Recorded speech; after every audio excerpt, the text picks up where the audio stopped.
शंकर रामानींची जी लिखाणाची जी पद्धत होती, ह्यातला एक इशू असा असतो की एक जो माणूस, जो लेखक, कवी दीर्घकाळ लेखन करतो, तो एका ठराविक काळानंतर आपली स्वतःची अशी वेगळी एक वाट तयार करतो.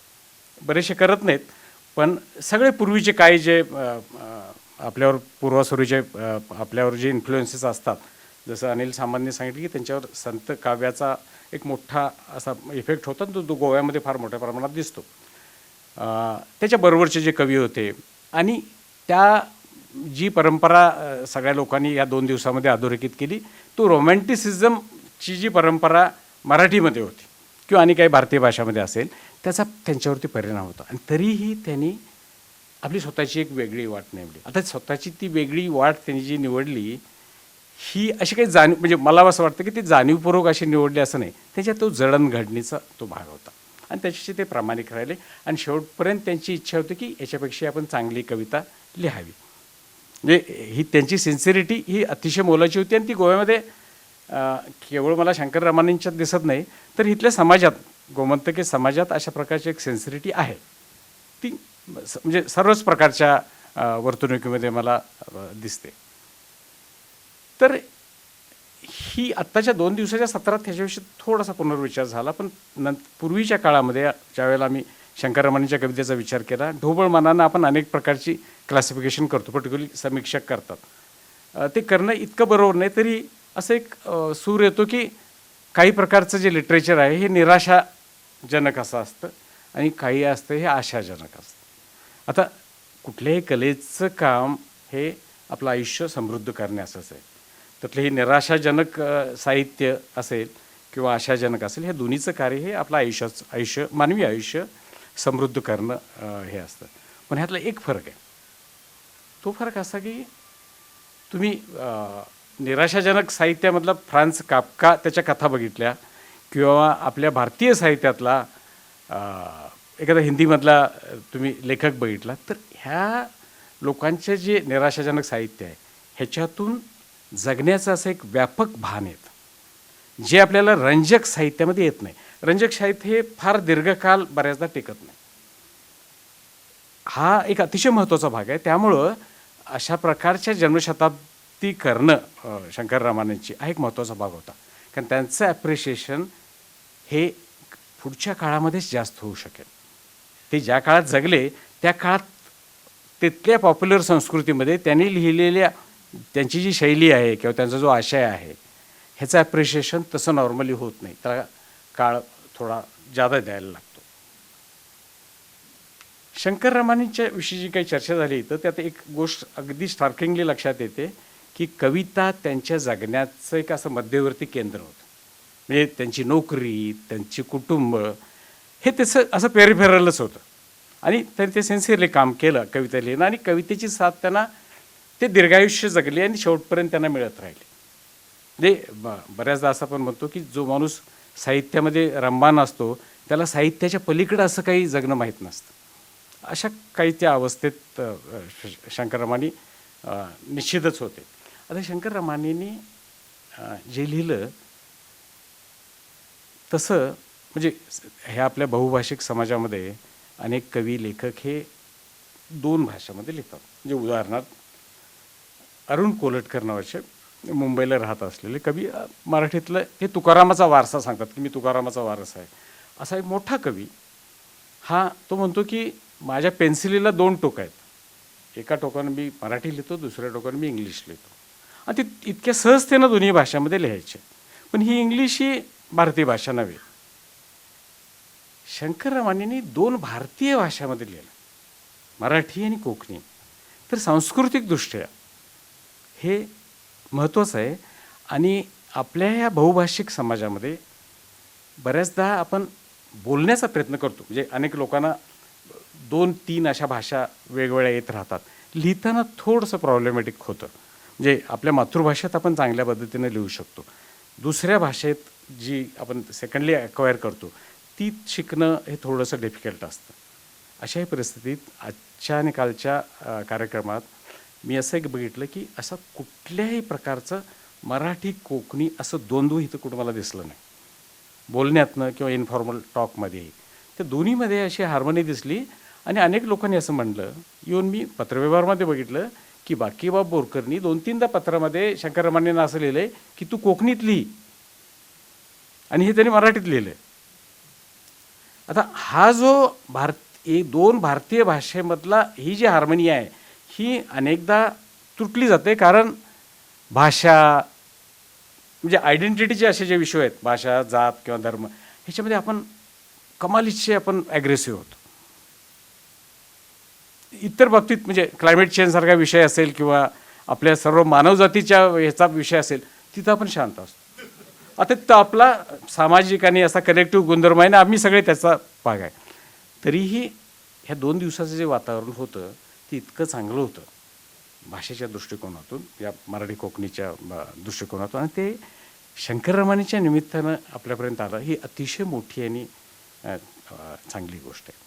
त्यातला एक बाब होता की जो अनिल सावंतांनी तो महत्त्वाचा त्यांच्या आध्यात्मिक कवितेचा जो निराशाजनक नसून ती आध्यात्मिक आहे असा जो एक अंग सांगितला, तसाच एक भाग मला सांगायचा आहे. तो आला होता पण तो मला स्पष्टपणे सांगायचं आहे की एका माणसाचं जे दुःख असतं किंवा एक असमाधान असतं, ज्याला आपण इंग्लिशमध्ये अनहॅपीनेस म्हणतो, ह्याच्यामध्ये सगळ्या दुनियेचं दुःख आणि सगळ्या दुनियेचं असमाधान लेपलेलं असतं किंवा दडलेलं असतं.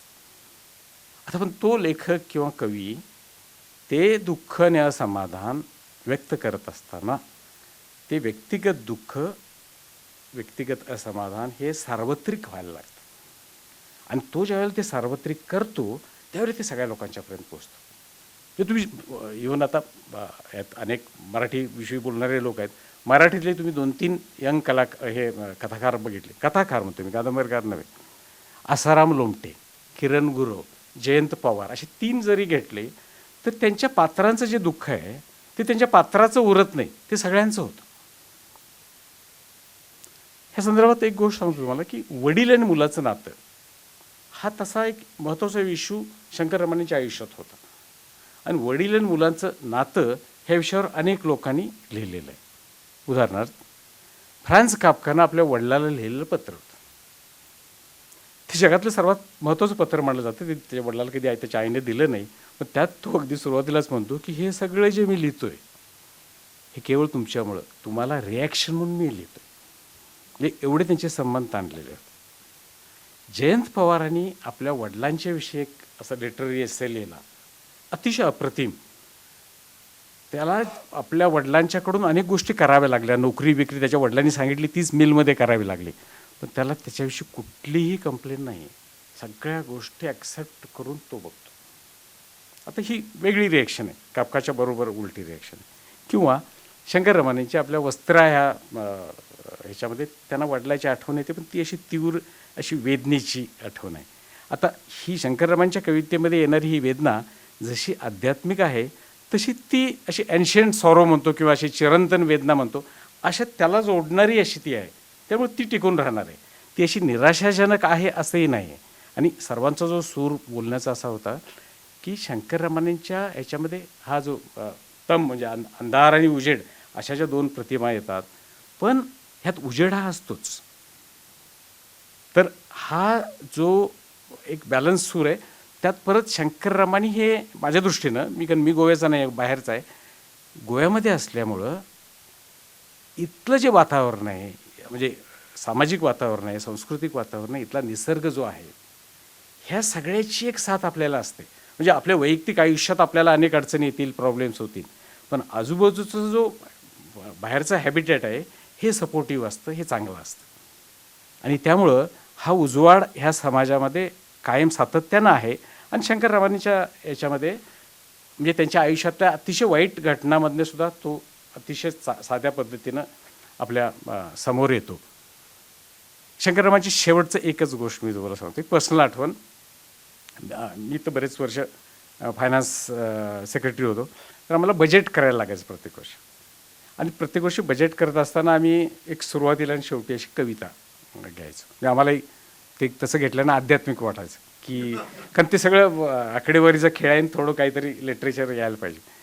आणि एकदा मनोहर पर्रिकर शेवटच्या वेळेला होते, त्यावेळेला ते रात्री ते शेवटच्या दिवशी होतं रात्री 2:30-3 वाजले आणि मी मनोहर पर्रिकरांना म्हटलं की आता तुम्ही सर जावा. तर ते म्हटले तुम्ही कसे काय थांबताय? मला ते थोडा एक भाग आमचा राहिला आहे. काय राहिला म्हटले?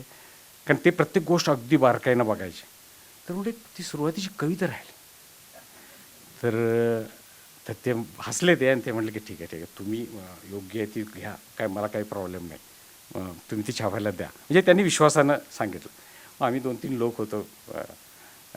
तर आम्ही असा विचार केला की आम्ही प्रत्येक वेळेला हे म्हणजे ह्याच्या पूर्वीच्या कुठल्या कविता बघितल्या ना, त्याच्यामध्ये बाकीबाब बोरकर, मनोहरराय सरदेसाई असे सगळे होते. शंकर रामांनीला आम्ही कधी घेतलेलं नव्हतं. आणि ह्या संदर्भात मला काही लोकांनी असं काही बोललेलं होतं की शंकर रामांनींना तुम्ही निग्लेक्ट करता असं. मग शंकर रामांची आम्ही पुस्तकं सगळी सेंट्रल लायब्ररीत, कारण ह्याच बिल्डिंगमध्ये आम्ही बसायचो ते बजेटचं काम करत. मग सेंट्रल लायब्ररीची पुस्तकं वगैरे आणली, बघितली.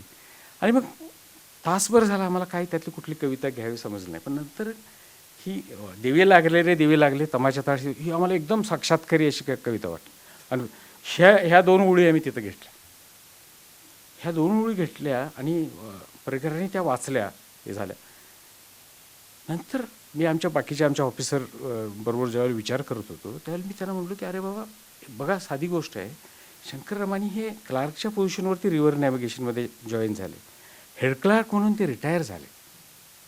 आणि अशा माणसाची कविता आपण बजेटचं डॉक्युमेंट हे सरकारी कारभारात सर्वात हायेस्ट डॉक्युमेंट असतं. आणि त्यातही त्या चीफ मिनिस्टर ते बजेटचं स्पीच वाचतो, त्यातल्या पहिल्या 2 ओळी आपण त्याच्या घेतल्या. म्हणजे हा त्याचा तसा किती मोठा सन्मान आहे. म्हणजे चांगल्या कवीचं, चांगल्या लेखकाची आठवण ही अशा पद्धतीनं आपण काढणं ही त्याची दखल आहे. थँक्यू.